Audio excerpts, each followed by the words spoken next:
Akkam jirtu hordoftoota Birraa Barii Miidiyaa kun Birraa Barii Miidiyaadha. Birraa Barii Miidiyaan yeroo hundaa sagantaalee garaagaraa qabatee isiniif dhiyaata. Sagantaa keenya keessaa inni tokko sagantaa gungumaati. Sagantaa gungumaa keenya har'aatiin keessummaa tokko qabadhee isinii dhiyaadhee jira. Keessummaan keenya asna cinatti argamti. Maqaa ishee eessaa akka dhufte ishimarraa dhageettu gara isheetti isin deebisaa. Mee sagantaa duraan dursitee dura baga nagaan gara sagantaa keenyaatti gad dhufte gara qoomii teenyaatti gad dhiyaatte. Galatoo. Itti aansuudhaan mee maqaa keetii fi eessaa akka dhufte daawwattoota keenyaan wal bare. Maqaan kee Saaddiyaa Muhammed naan jedhani warra Marsabeetiitii gad dhufe. Okay, warra Marsabeetiitii gad dhufe. Amma eessa jiraatta? Amma Dikkaa jira. Dikkaa maal barattamu akka? Kolleejii jira. Okay, baay'ee gaariidha.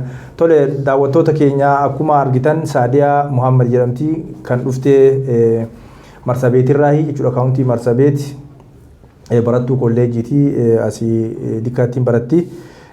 Keessummaan kiyya har'aa isheedha jechuudha. Ishee wajjin turtii goonaa dhimmoota irratti haasofnu qabna. Dhimmi keenya Saadiyaan mucaa durbaa kolleejii barattu akkasumas immoo umriidhaan xiqqoo taate fi hojiilee gurguddaa hojjechaa jirtudha. Kanaaf isa kana abuurree waan isheen hojjechaa jirtu hawaasa keenyaaf yookaan immoo dhaggeeffattoota keenyaaf dhiyeessuudhaaf istiidiyootti argamnee jirra.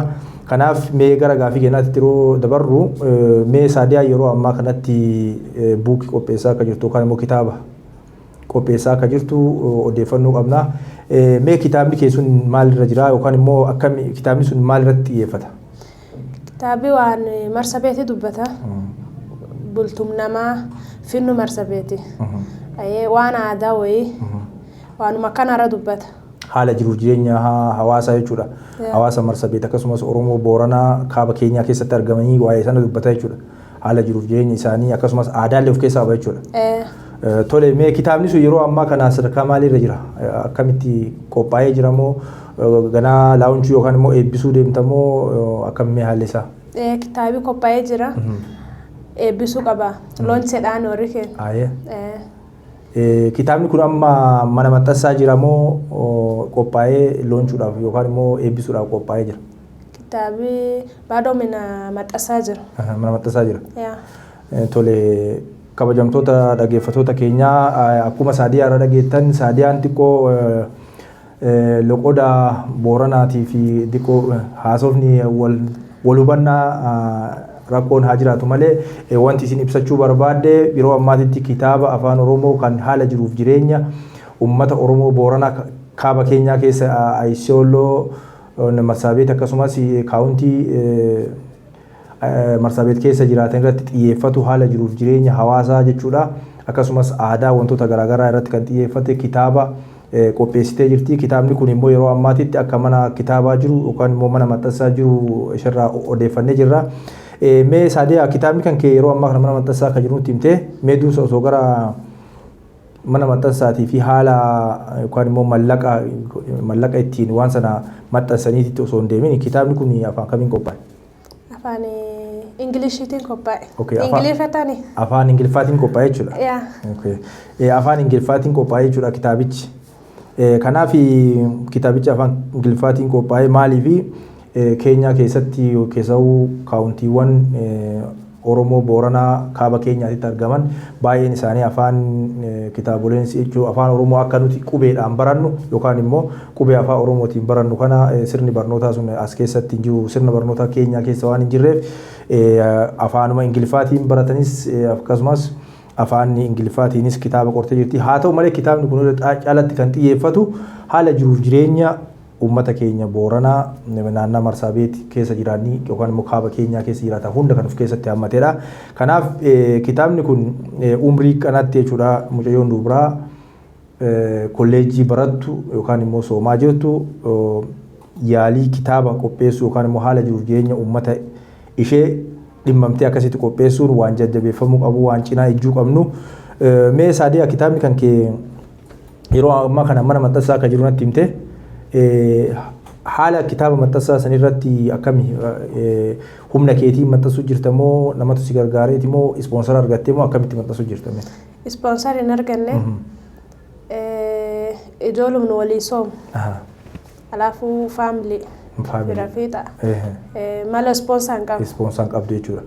Kanaaf mallaqa isaanii achi keessa maxxansitee baafattuun immoo isa kanan qabda. Ammatti argattee jirta. Hin argan. Mallaqa gahaa waan kitaaba sanaaf si gaafate hin qabdu jechuudha. Hin qabu. Okay. Hayyee mee gaafii biroo yoom eebbisiisuu feeta yookaan immoo yoom loonchuu feeta jechuun sagantaa sana tartiiba qabsiifattee yookaan immoo baangattee jirta? Baangadhee jira. Ji'um kan keessa taaree 29. Ji'a muddee yookaan diseembaa kana keessa jechuudha. Tarree 29 guyyaa 29tti ni eebbifamaa jechuudha. Hayyee mee mallaqa kana amma kitaabni kun mana maxxansaa jira, maxxanfamutti jira, mallaqni immoo gahaa miti, mallaqni isaa harka jiru jechuudha ati qabdu gahaa miti. Kanaaf dhaggeeffattoonni keenya asumaan warri nu hordofaa jirtanii Saadiyaan akkuma isinii kaastee fedhimaa qabdurraa kaatee taalentii mataa ishee qabdurraa kaatee hawaasa kiyyaaf waa tokko gumaachuu qaba jettee kitaaba kana qopheessitee jirti. Kitaaba kana qopheessu malee hundi keenya ni beekna. Rakkoon uummanni keenya qabu rakkoo mallaqaatii, ispoonsoraatii. Kanaaf namni nu hordofaa jirtan, namni nu ilaalaa jirtan Saadiyaa cinaa dhaabachuu dandeettu. Boodarratti immoo odeeffannoo lakkoofsa ishee ittiin argachuu dandeettanillee asumarratti ni maxxansuu dandeenya. Kanaaf warri gargaaruu barbaadan Saadiyaan yeroo ammaatitti deeggarsa feetii kitaabni kun maxxanfamee hawaasa isheen barbaadu yookaan immoo fedhii ishee kana hawaasa biraan gahuudhaaf humni mallaqaa baay'ee barbaachisaadha. Ispoonsara ishee barbaachisaa. Kanaaf haga dandeenyuun waan dandeenyu cinaa akka dhaabbannu gaman waan waamicha isinii dhiyeessa. Mee Saadiyaa gama biraatiin yeroo kanatti amma kitaabni kun gara fuula duraatiitti wanti ati amma jechuun odeeffannoo anillee qabu kitaabni kun fuula yookaan immoo peejii gara 200 akka qabu natti himte odeeffannoo illee akkasitti qaba. Kitaaba kana yeroo ammaa kana gara fuula 112 akkasitti gadi hir'istee jirta. Sababii maa irraa akkasitti fuula sana gadi hir'isuu dandeette? Akkamii? Jechuun fuulli isaa sun yookaan immoo peejiin isaa sun baay'ee ture naannoo 200 akkas ture jechuudha. Yaadni ati barreessite jechuudha. Aadaan uummataa, haalli jiruuf jireenya uummataa wanti ati barreessite sun gara fuula yookaan immoo peejii 200 wayii akkas irraa fudhate. Ati garuu amma yeroo maxxansuuf deemtu yeroo immoo gara duplikeet gochuutti deemtu gara fuula 100tti gadi hir'iste. Sababii mallaqaati moo kitaaba santu yookaan immoo qabiyyee santu waliin hin deemu yookaan immoo kontentiin sun waliin hin deemu. Kontentii waliin hin deema. Sababuma mallaqaatiif gabbuus. Alaafuu isaadillee hin qabnu. Eebbisiitillee yaayuu geette. Kanaaf gabbuus. Kanaaf fuula sana irraa hir'iste jechuudha. Tole. Hayyee mee eebba kana amma sagantaan isaa qabamee jira eebbisiisuudhaaf. Sagantaan isaa yookaan immoo guyyaa eebbi kanaa baangamee jira naa kaastee turte guyyaa muddee yookaan akka afaan oromootti muddee yookaan diseembaa 29tti kan eebbifamudha. Kanaaf hawaasni hoo quba qaba yeroo kanatti jechuun guyyaa sanitti akka eebbifamu wanti ergaan darbeef yookaan immoo karaa miidiyaalee haa ta'u karaa sooshaal miidiyaalee haa ta'u uummanni hubannoo qaba. Hubachuun qaba. Sooshaal miidiyaa keessa dubbadde. Alaafuu WhatsApp gruupillee ayuu foome ofirraa qubiin qaban. Ofirraa quba qabu jechuudha guyyaa sanitti. Ati hoo yeroo akkanaa kitaabni kun mana maxxansaa jira. Ganaa reefuu maxxanuu fi mana maxxansaa seenee jira. Akkasumas ammallee mallaqa gahaan qabdu kan keessaa baaftuun waan kun haalli kun mijatee yookaan immoo mallaqni kunis argamee kitaabni kunillee akka itti barbaaddutti maxxanee guyyaa eebbaa saniif ni ga'a jettee yaadda akkamii jechuun maaltu gufuu sitti ta'uu danda'a jettee yaadda yookaan immoo maaltu si rakkisuu danda'a? Wanti ati irraa sodaattu maali? Mallaqa malee dhibiin hin jiru. Wanti dhibiin jiru. Dhibiin hojii jiraate situeeshoon marsa beeti. Laftillee noolkii qabdi. Iventillee paangatanii jiranii namni si gabbuuleen weezee dhiqa. Namni wal sodaata. Weezee guyyaa sun akkuma yaamtu si gad dhufuu hin danda'u dhibii jirkanu. Dhibni jiru jechuun kitaabni kun yoo xumuramee gadi dhiyaate tokko rakkoon jiru rakkoo mallaqaati. Inni lammataa immoo diqoo rakkoon walitti bu'iinsaa Marsaabeet keessa jiru jechuudha. Kanaaf haalli kun waan kana si harka gufachiisu laata jechuun kan gara mallaqaa fi isa kana furuullee danda'ama namnillee dhaga'eellee si cina dhaabbatee si deeggaruu danda'a kitaabni kun bahuu danda'a. Yoo kan rakkoon sun hin furamne taate hoo guyyaa laawunchii kana yookaan ammoo guyyaa itti eebbisiiftu kana ammoo dabarsuu ni dandeessa moo akkamii? Hojii rakkoon sun hin furamne duratti hiisuu qaba. Gara duratti hiiksuu qaba. Malee hiisuuf fedhe sila. Akkana jechuudha.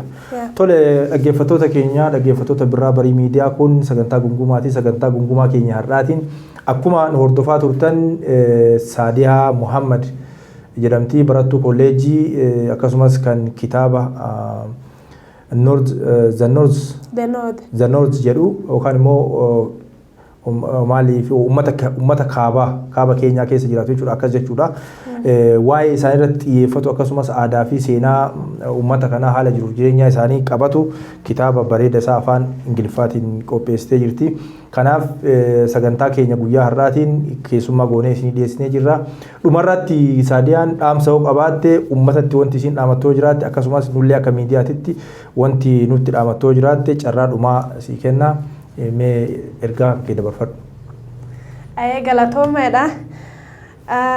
Afaan Oromoolee guddoon dhagaa wajjin interview tan guldeemtanii akka dasana dhageeffatanii na waliin ejja jechuu qaba.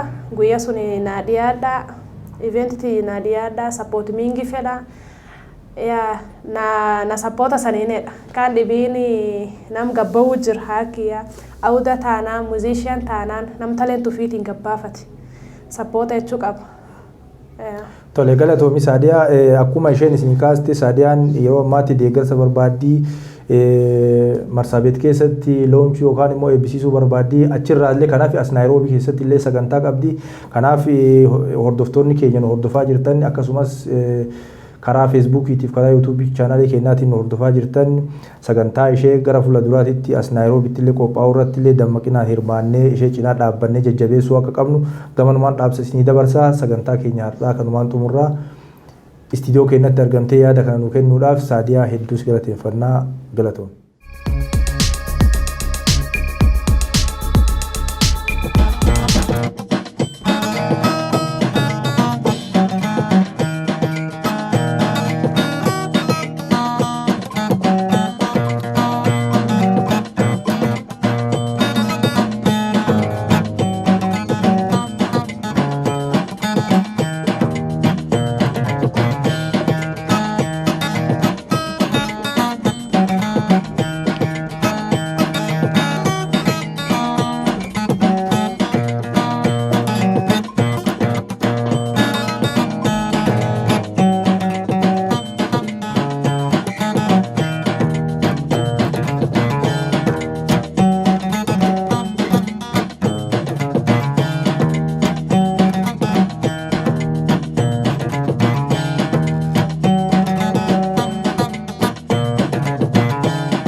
Kitani Mabuba Zinduriye Jatani Wanimben Nurketani Mafmata Mabubu Iskabdani